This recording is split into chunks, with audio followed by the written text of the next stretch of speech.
Asociación Colombiana de Nefrología Pediátrica, por invitarme a participar en este primer webinar del año. Esperemos que demos una racha de buena suerte para que los webinars se sigan realizando periódicamente y con una buena asistencia. Y también agradecer al Laboratorio Takeda por la invitación que nos hacen a través de la Asociación Colombiana de Nefrología Pediátrica para participar y celebrar hoy el Día de las Enfermedades Huérfanas. Ese es digamos, el fondo virtual que ustedes ven a mi espalda, que justamente lo que hace es sensibilizar a la población en general sobre la existencia de las enfermedades huérfanas y su importancia para un diagnóstico temprano y un abordaje terapéutico temprano. Y justamente, como bien lo mencionaba Clímaco, vamos a hablar hoy de la enfermedad de Fabry, que es una de esas raras, que no es tan rara, pero vamos a hacer énfasis hoy en las metas terapéuticas. Gracias, Clímaco. Estos son mis conflictos de interés sobre la charla del día de hoy. Soy conferencista hoy por Takeda, invitado para esta conferencia, pero toda la literatura, digamos, científica que se revisó fue la que me permitió realizar las diferentes diapositivas que vamos a ver el día de hoy, que voy a compartir con ustedes. La enfermedad de Fabry es una enfermedad que ha sido descrita desde hace mucho tiempo por los doctores Anderson y Fabry, conocida ampliamente por muchos de nosotros en el área de la nefrología y por otras especialidades también que la abordan en el abordaje multidisciplinario que buscamos con todas las enfermedades. Es una enfermedad que es relativamente frecuente y se considera la segunda enfermedad de depósito lisosomal más frecuente después de la enfermedad de Gaucher. Y básicamente lo que sucede en ella es que hay una deficiencia de una enzima lisosómica llamada la alfa-galactosidasa, que va a condicionar justamente a la acumulación de ese sustrato que obviamente no se puede metabolizar a través de esta enzima, generando la elevación del globo tiacilceramida, que va a generar unos efectos fisiopatológicos importantes que veremos a lo largo de esta charla. Como pueden observar en esta diapositiva, existen diferentes eh, prevalencias y frecuencias alrededor del mundo, dependiendo obviamente del método de detección que se haya definido, del tipo de pacientes o del periodo evaluado, pero en promedio se cree que la frecuencia es aproximada de 1 a cada 100.000 nacidos vivos y en varones de 1 en 40.000, lo que hace obviamente que sea considerada una enfermedad huérfana por la frecuencia que estamos viendo ahí. Sin embargo, en Colombia nosotros tenemos casos y a veces pensamos que en Colombia no existen y que estas enfermedades simplemente están en algunos países de Europa o Estados Unidos. Y realmente sí existe, y a pesar de que traté de recuperar datos en el Civigila del 2022-23 hasta la fecha, realmente veo que ha sido un poco complicado por la nueva manera como se está haciendo los reportes, y de pronto sería una buena oportunidad para compartir si alguien ha intentado también buscarlos, pero pude rescatar al menos los del periodo 2021, donde podemos observar que habían 208 casos de Fabry, de los cuales 118 eran hombres, 135 mujeres, 79 casos en el departamento de Antioquia, que era el departamento como que tenía la mayor prevalencia de casos, pero miren que el total de casos referenciados de enfermedades huérfanas a nivel país era de 45.560, unos casos importantes si tenemos en cuenta obviamente la rareza de las enfermedades, pero la importancia de hacer un buen registro para visibilizarlas. En la población pediátrica de este reporte, 44 eran niños divididos en los diferentes grupos de edad que ustedes observan ahí, que básicamente los agrupé por décadas, observando que a menor edad, pues la prevalencia de estos es mucho menor, pero a medida que la edad va aumentando, esta incrementa obviamente con la presentación de los síntomas o signos que nos pueden permitir identificar esta patología y que los vamos a mencionar más adelante. El patrón de herencia es el ampliamente conocido por todos, el patrón de herencia ligado al cromosoma X, en el cual una mujer transmitirá al 50% de su progenie, sea hombre o mujer, porque obviamente transmite el cromosoma X, dado el patrón de herencia que tiene la enfermedad, un X a la mujer o al hombre, y obviamente la mitad de sus hijos pudiesen eventualmente tenerla, pero en el caso de los hombres, él solamente dará hijas enfermas porque obviamente es el cromosoma que le va a transmitir a sus hijas. Por lo tanto, esto es lo que nos ayuda a nosotros al patrón de herencia mendeliano ligado al X e identificar la enfermedad. Sin embargo, en Fabry sucede algo muy particular y esto tiene que ver justamente con la ionización, que ocurre en las mujeres, que como saben, tienen dos cromosomas X y justamente en ese momento que está ocurriendo como todo este proceso, existen algunos que se van a inactivar de manera aleatoria justamente para evitar esa sobrecarga o sobreexpresión de los genes de tener obviamente un mismo cromosoma duplicado. Y esto explica la gran variabilidad clínica que podemos tener en las mujeres y el mayor índice de severidad en los hombres que generalmente van a tener ese fenotipo clásico desde muy tempranas edades. Observen obviamente en esta gráfica esa representación que nos permite obviamente tener claridad frente al diagnóstico en mujeres y en hombres desde el punto de vista clínico y teniendo en cuenta obviamente el patrón de herencia. Esta enfermedad, como ven ustedes, es una enfermedad de depósito y esto no empieza ni a los 8, ni a los 9, ni a los 10, ni a los 30 años. Esto empieza desde la vida intrauterina y hay artículos descritos desde 1970 donde ya se habían identificado depósitos del globotracilcilamida en fetos que fallecieron por alguna razón y tenían el diagnóstico de la enfermedad de Fabry, así como sucede también en otras enfermedades o otras enfermedades de depósito lisosomal, como la mucopolisacaridosis tipo 1, que fue reportada también en el año 1998. Por lo que nos queda claro que esta enfermedad es progresiva y empieza desde el mismo momento, digamos, del periodo prenatal. Y como pueden observar, este depósito de ese globoteacilceramida que va a generar una acumulación en los tejidos y, por ejemplo, aquí se ven los órganos blancos generalmente afectados, como lo son el riñón, el corazón y el endotelio, así como también parte pues como de diferentes órganos o tejidos, van a generar una respuesta inflamatoria importante que va a generar todos los fenómenos de fibrosis, apoptosis y finalmente de daño de órgano blanco que explica el compromiso a lo largo del tiempo. Sin embargo, esto va ocurriendo gradualmente y la importancia de hacer una detección temprana de la enfermedad es justamente limitar la cadena evolutiva que estamos teniendo en la misma. Esta enfermedad, como pueden observar, afecta a todos los órganos y tejidos del cuerpo. Y aquí vemos en esta diapositiva que existen, por así decirlo, 11 manifestaciones importantes. Pero en la que ustedes observan, en el cuadro que ustedes observan del lado derecho, vemos los que principalmente ocurren en niños. Y aunque hay varios estudios que nos pueden mostrar que existen diferentes edades, que incluso vemos desde los primeros 5 años una cantidad de síntomas que estos pacientes pudiesen tener, los principales que debemos estar atentos en las consultas cuando los evaluemos van a estar dados por el dolor neuropático, la evidencia de la córnea verticilata a nivel oftalmológico que puede encontrarse incluso mucho más temprano, los síntomas gastrointestinales como el dolor abdominal o la diarrea, la presencia de proteinuria, que generalmente es una proteinuria que no es nefrótica, que se puede encontrar a partir de los 10 años de edad, los angioqueratomas, que también se describen alrededor de la misma edad, y los tinnitus o la pérdida de la agudeza auditiva, que puede estar oscilando alrededor de los 8 años o un poco más. Entonces, como pueden darse cuenta, en niños, digamos, probablemente no vamos a tener niños que vayan a tener algunas manifestaciones de los adultos, como los infartos o aneurismas a nivel del sistema nervioso central o la hipertrofia miocárdica, pero sí pueden haber cambios sutiles que a veces pasamos por alto, como por ejemplo trastornos de la conducción, donde podemos encontrar un PR corto. Entonces, todas estas manifestaciones pudiesen hacernos pensar que un paciente pudiese eventualmente tener una enfermedad de Fabry, pero ojo, en aquellos pacientes que ustedes por alguna razón hayan encontrado con la enfermedad de Fabry, se convierten en una lista de chequeo importante que tenemos que tener en cada una de nuestras evaluaciones periódicas y de consulta, y eso se lo ha aprendido a mi compañera Ana en la consulta porque somos vecinos de consulta y escucho cómo hacemos, cómo se hace ese interrogatorio, esa lista de chequeo para identificar cada uno de estos signos o síntomas que nuestros pacientes pueden tener para obviamente identificar que definitivamente hay un compromiso de órgano blanco. Entonces, aquí se resumen justamente estos hallazgos que generalmente son los que predominan en la población pediátrica y vamos a hacer un poco más de énfasis sobre todo en los síntomas neurológicos y en los síntomas renales, porque obviamente son los que más probablemente nos vamos a familiarizar con ellos en el día a día. Y aquí se resume básicamente los mismos. Como vieron anteriormente, la enfermedad de Fabry, por ser una enfermedad ligada al cromosoma X y tener un comportamiento clínico multisistémico,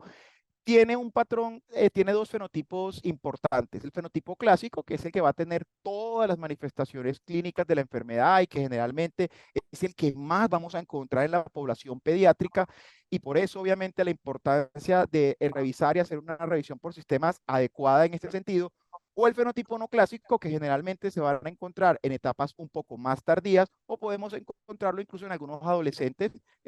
digamos ya de 16, 17, 18 años, o pacientes adultos, en los cuales pueden haber incluso un compromiso exclusivamente de predominio cardiovascular, cerebrovascular, etcétera,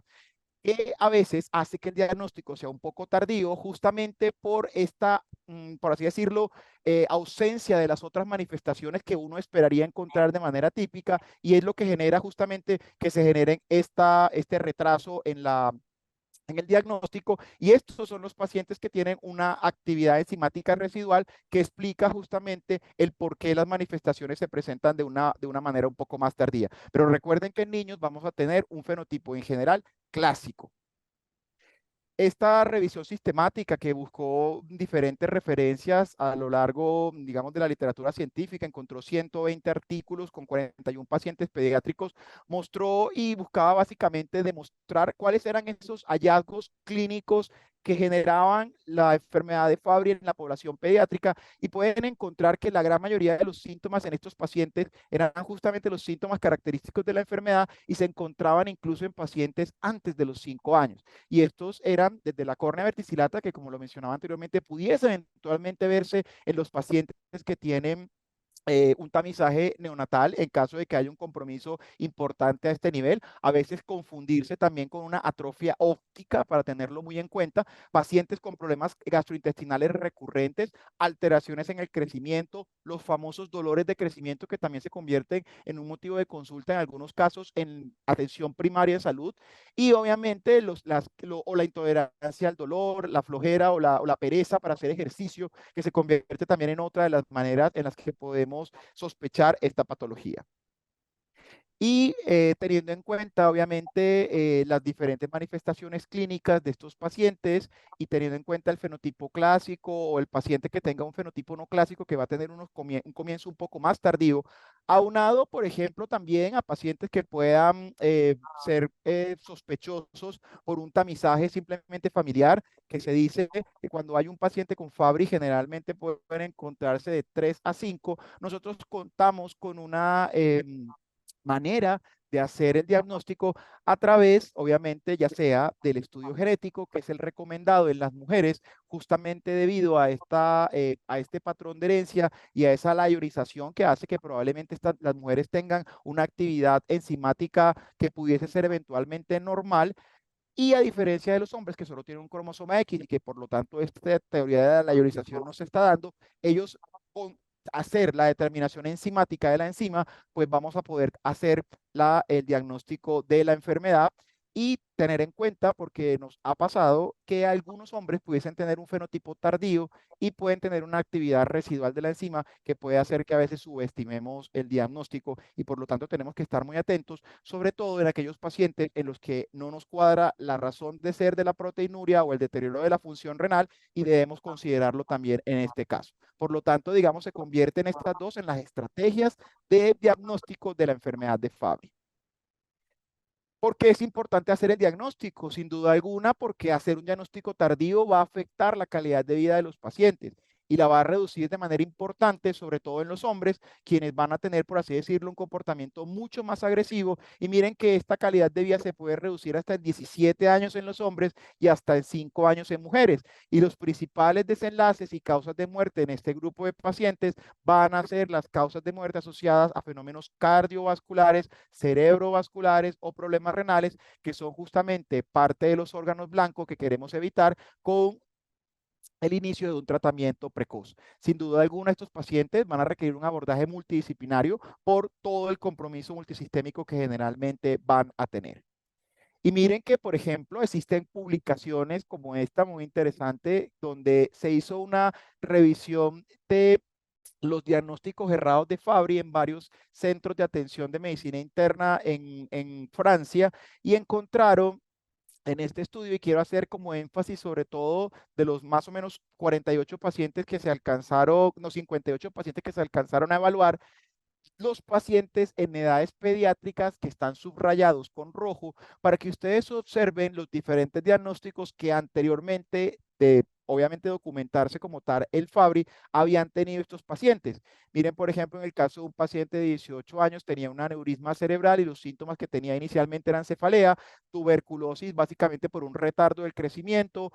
dolor en las extremidades, dolores de crecimiento, disautonomía y habían dicho que era hipotensión ortostática, o nuevamente la tuberculosis, que se le conoce también como la gran simuladora, disautonomía por la sudoración excesiva, digamos que pudiese ser como tanto anhidrosis como hiperhidrosis. Miren incluso la enfermedad de Alport, que a veces también se convierte en un dolor de cabeza para nosotros los nefrólogos, angioqueratomas, que lo consideraban como de una manera idiopática, o la distrofia de la córnea, que también se considera idiopática en estos pacientes en edades ya un poco mayores. Observen, digamos, que estos pudiesen ser a veces diagnósticos con los que con mayor frecuencia podemos encontrarnos en la práctica diaria, sobre todo hablo de atención primaria en salud, la atención del pediatra, y debemos obviamente indagar un poco más y hacer esa lista de chequeo nuevamente para poder evitar, obviamente, que la enfermedad de Fabry se convierta en la gran impostora. Y miren, por ejemplo, estos datos del estudio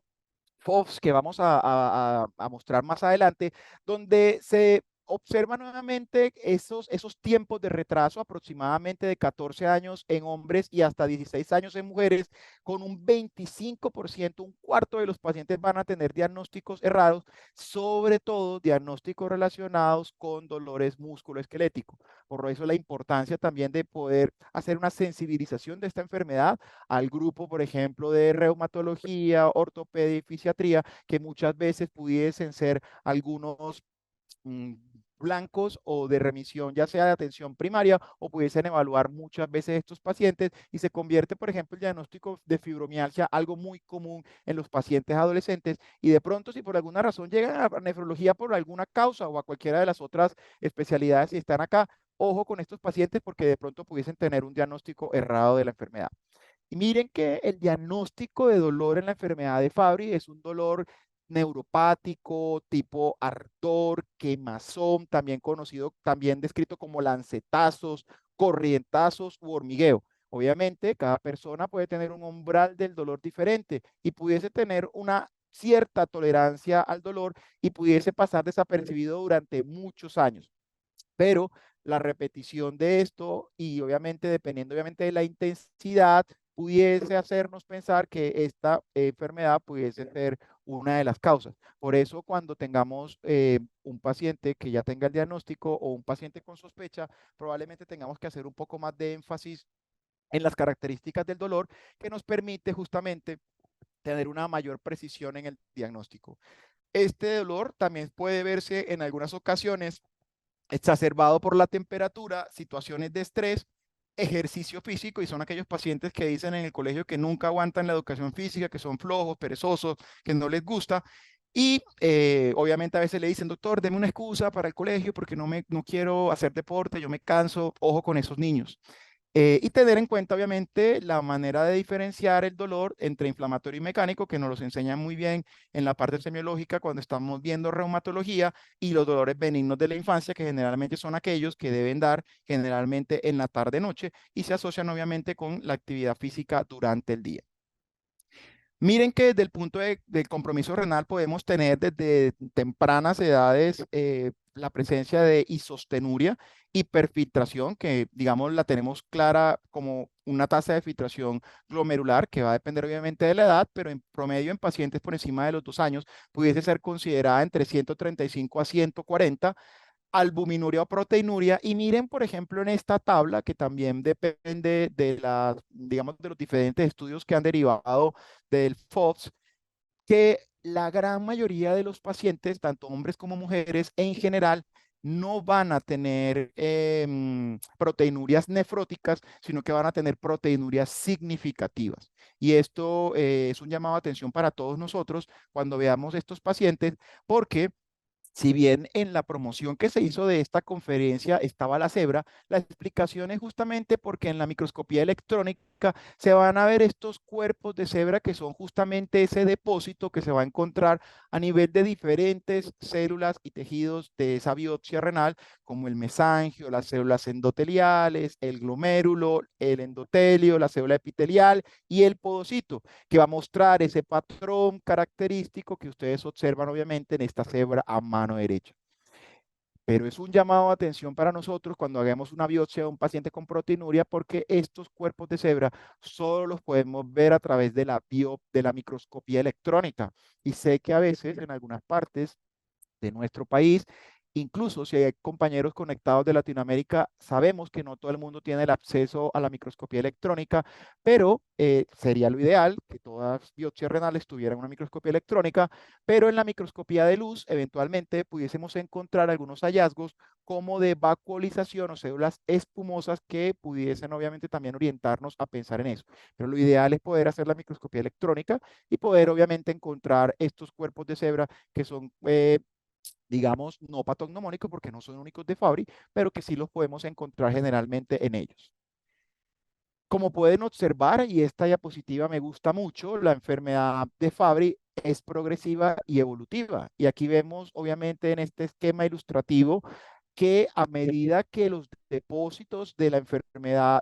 pues estos depósitos se siguen acumulando en estos órganos blancos a medida que la edad y el tiempo va pasando, como dice los narradores de fútbol, observen que los síntomas también van variando con el tiempo. En los pacientes infantes, el dolor neuropático, los síntomas gastrointestinales o los cambios en la córnea posiblemente van a ser los síntomas más característicos, mientras que en la etapa de niños, digamos por encima de los 2 años, generalmente la presencia de los angioqueratomas o el compromiso renal empieza a hacerse más evidente, así como también la cardiomiopatía y los problemas de conducción. Ya encontramos problemas de audición en los adolescentes y ya en los adultos, obviamente, complicaciones graves que son las que justamente quisiéramos detener. Esta acumulación de este de esta ceramida va a generar obviamente ese daño en el podocito que va a disminuir paulatinamente su número y justamente va a generar ese daño en el órgano blanco, que en este caso estamos haciendo un énfasis importante en el riñón. Y este otro modelo esquemático nos muestra algo muy bonito y quiero que se concentren sobre todo en las líneas punteadas, en las 3 líneas punteadas que ustedes están observando acá. Porque claramente en la enfermedad de Fabry, inicialmente hay un depósito organelar, porque obviamente es una enfermedad de depósito lisosomal, se van a acumular esa sustancia de desecho en los lisosomas, va a afectar esa célula y este acúmulo va siendo progresivo hasta que afecta todo el tejido. Cuando empieza a afectar el tejido, claramente aquí empiezan a aparecer esas primeras manifestaciones que ya hemos repetido periódicamente y es justamente aquí donde nosotros tenemos que actuar con los tratamientos que están disponibles desde el año 2000 a nivel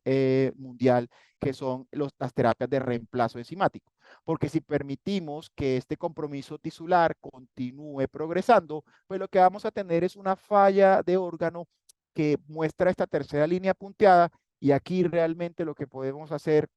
desde el punto de vista de calidad de vida y sobrevida de los pacientes realmente va a ser muy poco. Entonces nuestro llamado es actuar idealmente en la primera línea punteada, pero si por alguna razón se pasó, porque ese médico probablemente no estaba sensibilizado con la enfermedad u otra cosa, pues al menos llegar a la segunda línea punteada, pero entre más temprano será mucho mejor. Y este es el arsenal que tenemos y esto tenemos una ventaja. Y yo creo que Colombia es un país privilegiado en Latinoamérica por contar con terapias de reemplazo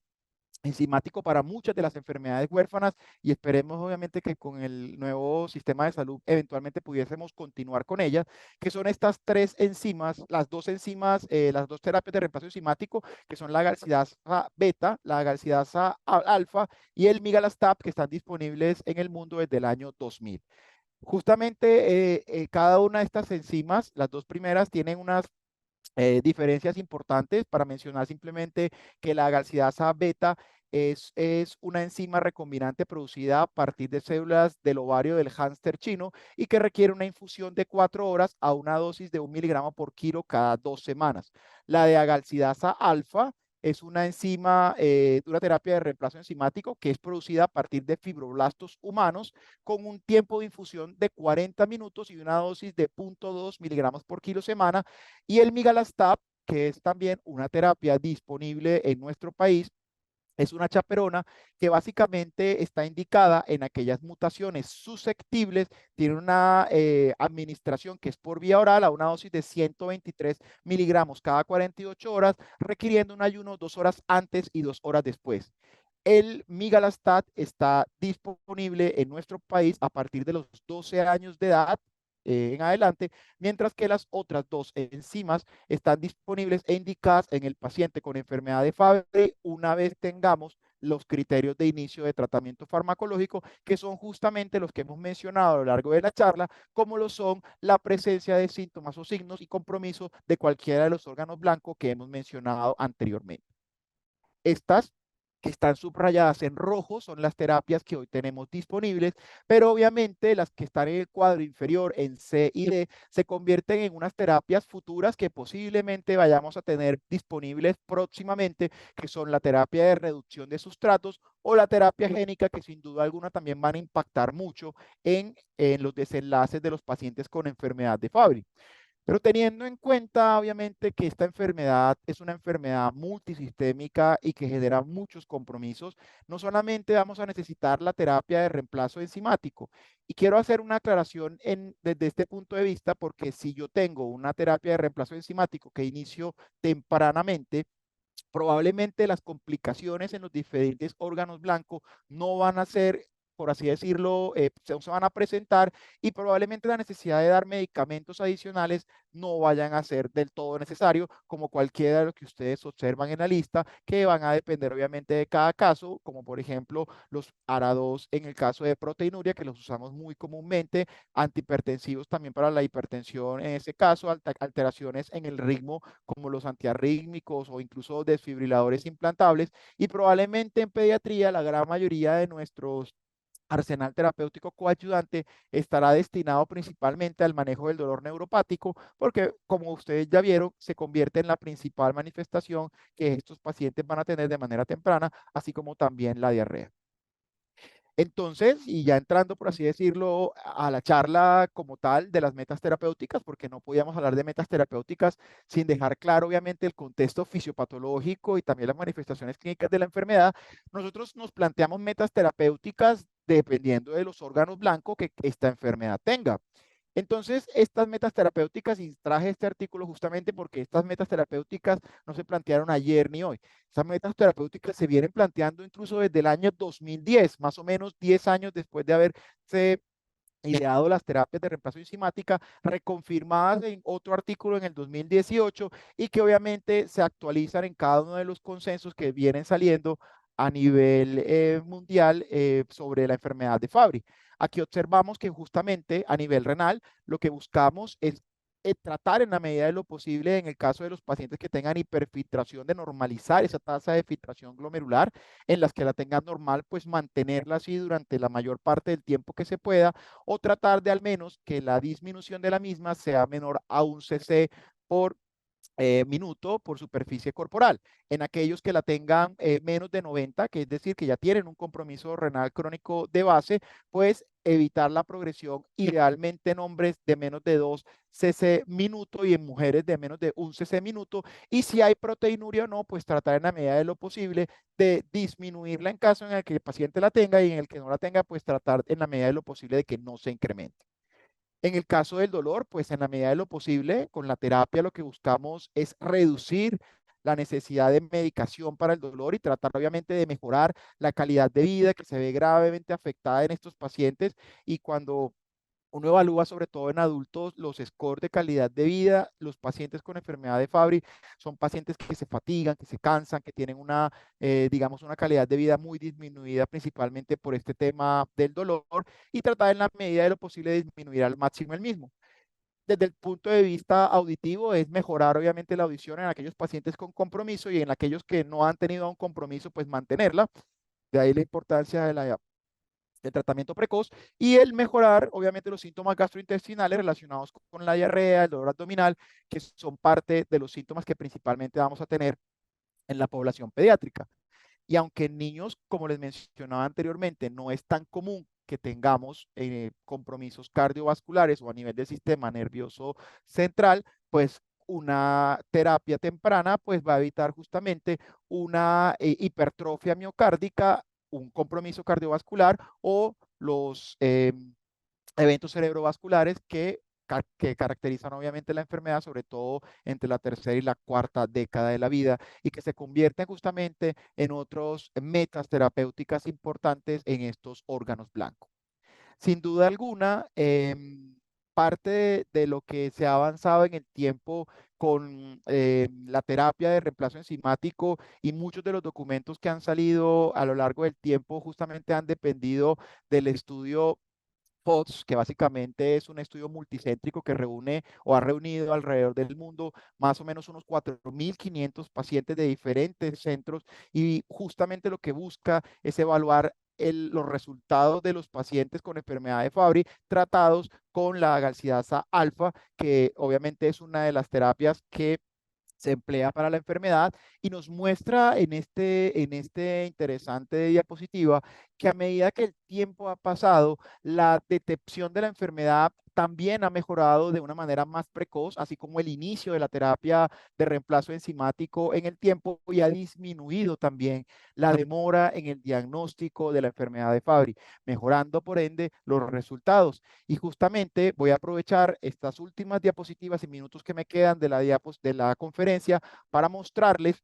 obviamente algunos de los resultados, sobre todo a nivel de órgano blanco, tanto de los desenlaces a nivel renal como los desenlaces cardiovasculares, que como ustedes pudieron observar a lo largo de la charla, se convierten en algunos de los desenlaces que nosotros quisiéramos cambiar. Y miren en esta diapositiva que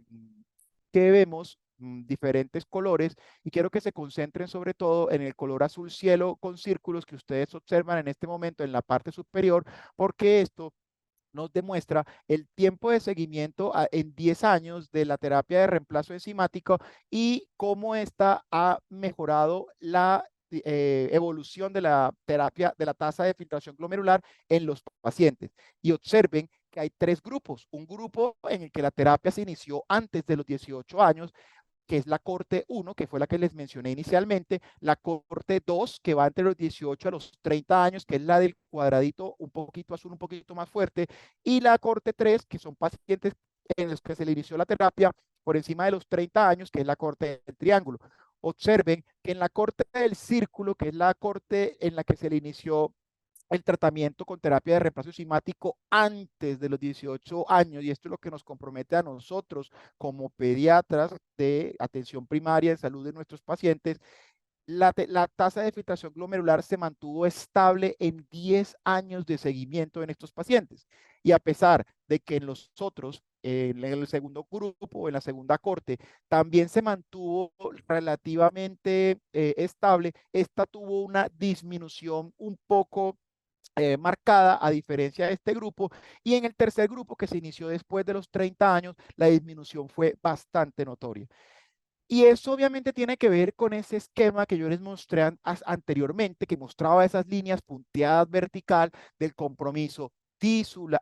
organelaro celular, tisular y orgánico o de órgano. Porque obviamente a mayor inicio temprano de la terapia, pues los desenlaces van a ser mejores, y nos está mostrando aquí con el filtrado glomerular. Lo mismo sucede con la proteinuria. Observen también en las mismas tres cortes que la pendiente en los pacientes que empezaron la terapia después de los 30 años es mucho más inclinada, o sea que tiene un incremento muchísimo más gradual a comparación de los otros grupos de edad, que obviamente nos muestran, por así decirlo, un ascenso, un incremento más lento o más disminuido comparado con ese grupo. Y ahí obviamente que esta se convierte en una meta terapéutica también esperada. Y sin duda alguna, la hipertrofia ventricular izquierda, que es otro de los compromisos por órgano blanco que tenemos, pues también observen en el grupo de menos de 18 años, que se mantiene prácticamente estable en el tiempo. Es decir, ustedes no están viendo que en ningún momento esta terapia enzimática esté favoreciendo el crecimiento ventricular. Por el contrario, esta se mantiene estable. Y esto incluso sucede en los pacientes mayores de 18 años, donde discretamente, si bien tienen un porcentaje un poco más grande, no es tampoco con una pendiente tan inclinada como la vemos en el paciente mayor de 30 años. Lo que concluye sin duda alguna que la idea es, en la medida de lo posible, de tratar de diagnosticar estos pacientes tempranamente para evitar justamente las secuelas que ustedes están observando acá. Y quiero obviamente resaltar una labor importante que ha hecho la Asociación Colombiana de Nefrología Pediátrica desde el año 2020 en adelante, y creo que se ha vinculado nuestra asociación con las enfermedades huérfanas, porque ACONEPE ha generado diferentes documentos, algunos de ellos próximos a publicar, para justamente darles herramientas a los médicos de atención primaria, pero también a nuestros asociados nefrólogos pediatras sobre el abordaje diagnóstico y terapéutico de las diferentes enfermedades huérfanas. Y no es de menos que hoy también tengamos disponible un consenso para enfermedad de Fabry, donde participamos varios miembros de la Asociación Colombiana de Nefrología, pero también donde tuvimos la oportunidad de tener un grupo multidisciplinario porque participó también reumatología, fisiatría y expertos internacionales, expertos en la enfermedad de Fabry, que nos ayudaron también a generar unas recomendaciones que justamente van a permitir que hoy en Colombia y posiblemente el alcance puede llegar también a Latinoamérica, puedan tener desde pediatría una herramienta de diagnóstico y tratamiento de la enfermedad de Fabry que la pueden encontrar en este código QR que ustedes observan acá. Pero ACONEPE también va trabajando de la mano con muchas otras enfermedades huérfanas y esperamos obviamente tener pronto otros artículos publicados para visibilizarlas y permitir detectarlas de manera precoz. Con esto termino mi presentación y simplemente les voy a dejar estos mensajes para llevar a casa, donde ya vimos que la enfermedad de Fabry es una enfermedad de depósito lisosomal prevalente. El fenotipo clásico es lo que comúnmente vamos a tener en niños. Sin embargo, obviamente tenemos que tener en cuenta algunos grupos en los que pudiésemos eventualmente tener grupos de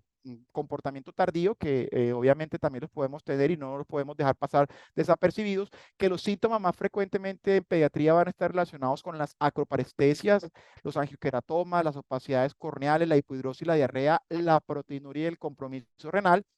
y que debemos obviamente considerar el diagnóstico de Fabry ante una amplia gama de síntomas que a veces genera que, digamos, sea una dificultad poderlo hacer, pero si al menos nos llevamos para la casa el mensaje de los dolores o las acroparestesias, la epididrosis o algo, ya podemos obviamente empezar a tener las pistas diagnósticas en los pacientes. El diagnóstico en general lo hacemos confirmatorio en mujeres a través de la genética por el patrón de herencia y en los hombres a través de la actividad enzimática, sin subestimar obviamente valores que estén un poquito por no tan normales, pero muy cercanos al límite inferior, sobre todo en los de fenotipo tardío, y que sin duda alguna, un diagnóstico temprano y la instauración de un tratamiento precoz, que hoy ya tenemos disponible y que nuestra responsabilidad una vez hecho el diagnóstico es eh, reportarlo en ese Vigila, mejorará la calidad de vida de nuestros pacientes, previniendo complicaciones y desenlaces fatales. Les dejo esta información también sobre la forma de prescribir Replagal, que es la alfa-galactosidasa alfa, para que ustedes la tengan, galactosidasa alfa, perdón, que para que ustedes también la tengan acá y como una de las terapias de tratamiento. Y nuevamente agradezco a Takeda y a la Asociación Colombiana de Nefrología Pediátrica por la invitación a este evento y permitirnos obviamente celebrar con ustedes el Día de las Enfermedades Huérfanas.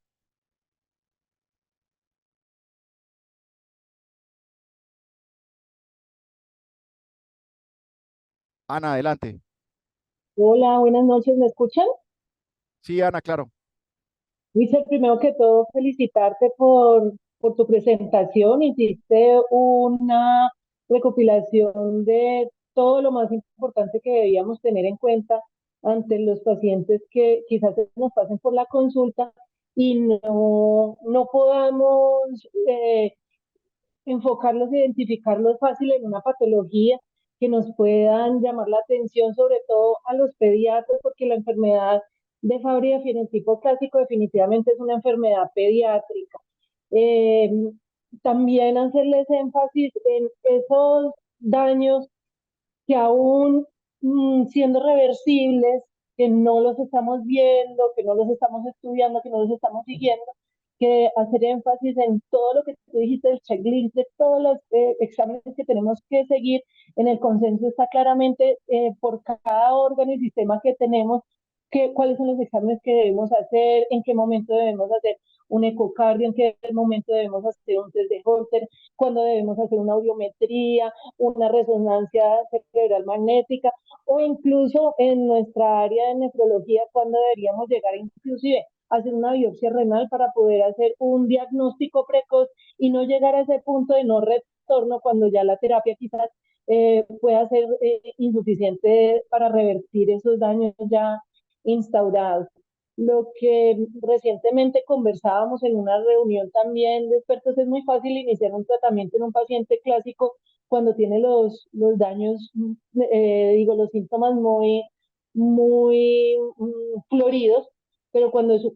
un paciente de inicio de fenotipo de inicio tardío, debemos llenarnos de razones y hacerles todos esos estudios que, como les decíamos en el consenso, están claramente descritos para llenarnos de razón y decidir cuál es el mejor momento para iniciar el tratamiento.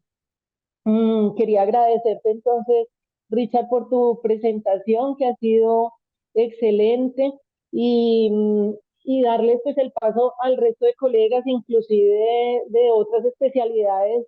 que veo que están conectados. Agradecerles mucho a todos por poder compartir con nosotros en este día de las enfermedades huérfanas. Muchas gracias, Richard, nuevamente, y a toda No, la Ana, Asociación Colombiana. a ti muchas gracias y me parece súper importante que hayas recordado esa parte porque justamente esas son algunos puntos claves que buscábamos hacer con el documento para obviamente permitir darle como unas herramientas a los médicos de abordaje diagnóstico y terapéutico de la enfermedad que permitiera obviamente tener una claridad frente al manejo. Realmente así es. Gracias, Ana. Por el chat, la doctora Diana Carolina Ramos tiene una pregunta para ti, Doc. Dice, muchas gracias, doctor. Tengo una pregunta. En mujeres, la medición de la actividad de la enzima tendría alguna utilidad? Sí, muy buena esa pregunta. Realmente la actividad de la enzima nosotros la utilizamos como método diagnóstico solamente para los hombres, porque en las mujeres, por la actividad residual que normalmente pueden tener ellas, por el patrón de herencia y la ionización que mencionamos, probablemente van a tener una medición de la actividad enzimática y va a ser completamente normal. Y esto obviamente puede sesgarnos pensando que como tiene actividad enzimática normal no va a tener la enfermedad. Entonces en ellas realmente la actividad enzimática no va a ser de utilidad para pruebas de diagnóstico ni tampoco para pruebas de seguimiento. Entonces, para ellas siempre el estudio genético. Y el doctor Mario Álvarez pregunta, ¿cuál es el órgano blanco que en la mayoría de los casos genera el mayor número de comorbilidad en los pacientes pediátricos? Pues, digamos, en los pacientes pediátricos, como lo mencionamos a lo largo de la charla, los principales síntomas van a estar dados por el dolor neuropático. Digamos que a veces el dolor se convierte como en algo muy subjetivo, que a veces, como dicen por ahí, quien lo vive es quien lo goza, como el carnaval de la Arenosa, pero realmente deberíamos hacer escalas de evaluación del dolor y la calidad de vida en estos pacientes para poder obviamente ver el compromiso que hay desde el punto de vista neuropático.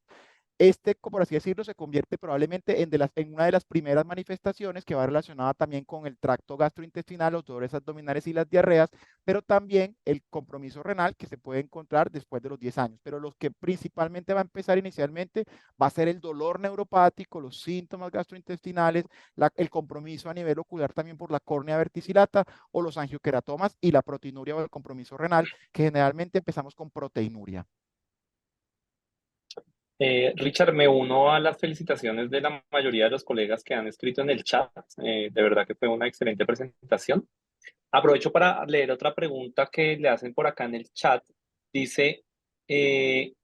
doctor, tengo una pregunta, la hace la doctora Natalia Gutiérrez. Doctor, tengo una pregunta. ¿Nos recomendaría realizar análisis de la actividad enzimática en todos los pacientes que tengan proteinuria como único hallazgo sin una causa clara? Muy bien, esa pregunta está muy buena. Digamos, si bien hoy a través de, digamos, de los programas de pacientes podemos acceder a la medición de actividad enzimática. Realmente, como lo hemos mencionado, la enfermedad de Fabry, digamos, tiene una prevalencia considerada de 1 a 100.000, por lo tanto es una enfermedad huérfana. Entonces, probablemente tener solamente aislada la proteinuria nos debe hacer primero pensar en las causas más frecuentes de proteinuria, y por eso obviamente lo que hacemos es realmente chequear a ese paciente y verificar si el examen fue bien tomado, que no tenga una contaminación, que no tenga una enfermedad glomerular u otra enfermedad que probablemente tenga una prevalencia mucho más alta, y obviamente dejar el tamizaje enzimático para aquellos pacientes que aparte de la proteinuria puedan tener algunas otras manifestaciones clínicas o vengan de familias que probablemente tengan una causa de enfermedad renal clara, no clara, y sean varones. Recordando nuevamente esto, y sean varones, porque la actividad enzimática solamente nos permite ayudar a hacer un diagnóstico en varones. Pero siempre pensemos primero en las causas más frecuentes antes de mandar pruebas enzimáticas o actividad enzimática para todos. Richard, hacen otra pregunta la doctora Claudia Durán. Dice que, bueno, que excelente conferencia. Dice que en Cartagena actualmente tienen problemas para la toma de las muestras porque el doctor Aldo actualmente se está especializando. Quería preguntar cómo tomamos las muestras. Si hay algún apoyo del laboratorio, me imagino que es a lo que se Sí, refiere o... normalmente lo que hacemos es a través de, digamos, de los programas de pacientes. Existen aplicaciones, por ejemplo, con Takeda existe una aplicación muy buena que uno puede tener a través del celular que se llama Veris, que básicamente te pide unos datos muy básicos, y obviamente, dependiendo, obviamente, si se trata de una mujer o un hombre, tú puedes seleccionar el tipo de prueba que este paciente tiene. Ellos contactan, pues los contactan a través de un laboratorio externo, que generalmente, por ejemplo, aquí en la ciudad de Medellín, funciona en general a través de Biolab, que puede ser como una de las maneras como lo podemos hacer para hacer ese tamizaje inicial. Perfecto. Por acá hay otra pregunta que decía, un segundito, de la doctora María Camila. Doctor, para empezar el tratamiento enzimático, ¿solo se requiere tener el diagnóstico o es necesario que el paciente tenga algún síntoma en específico? Muy bien, la idea para iniciar el tratamiento con los pacientes es el compromiso, digamos, de órgano blanco evidenciado por cualquiera de las manifestaciones que hemos mencionado anteriormente, o también la presencia, por ejemplo, en hombres de un fenotipo clásico, independientemente de la edad. Entre más temprano se tenga se haga el abordaje terapéutico, mejores van a ser los desenlaces, como ya lo mencionamos anteriormente. Perfecto. No veo más, bueno, Hay son una puras mano levantada, sí, Marco, felicitaciones. de Ana. Ana tiene una mano Ah, bueno, levantadita. María Fernanda, ¿me ayudas a habilitar el micrófono, porfa, a la doctora Ana? Hola, mira, con respecto a lo de la proteinuria, me parece importante que no descuidemos tener en cuenta que en ocasiones se nos han pasado biopsias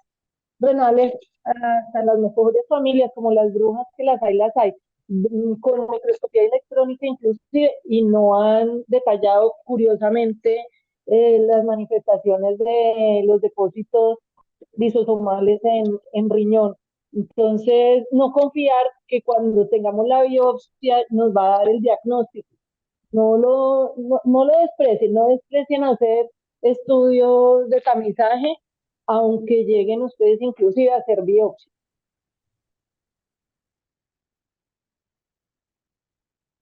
Hola, buenas noches a todos. Obviamente felicitar a Richard por su excelente conferencia.